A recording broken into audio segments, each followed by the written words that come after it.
Aquest passat cap de setmana s'ha celebrat el Vall de Boí Trek Festival, on s'ha pogut gaudir i conèixer el patrimoni natural i cultural de la vall a través del senderisme. S'ha pogut conèixer el valor de l'aigua, fer rutes literàries, rutes amb posta de sol inclosa i d'altres per descobrir la riquesa del romànic en tots els pobles de la vall. La veritat és que ha vingut gent bastant variada, de diferents edats, gent jove i gent més gran. Entenc que busquen conèixer molt bé el territori, aprofundir amb el seu patrimoni i caminar, moure les cames i fer una mica d'exercici moderat.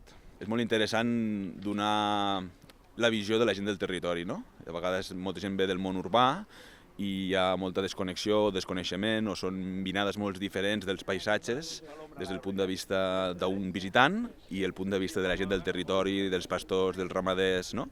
I a mi ens interessa molt també donar a conèixer aquesta visió des del territori.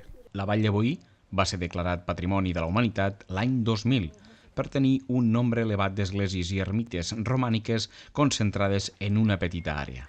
A més, totes les esglésies es troben en un estat extraordinari de conservació i la majoria són visitables. El Trek Fest permet fer esport alhora que obtindre coneixement històric i cultural.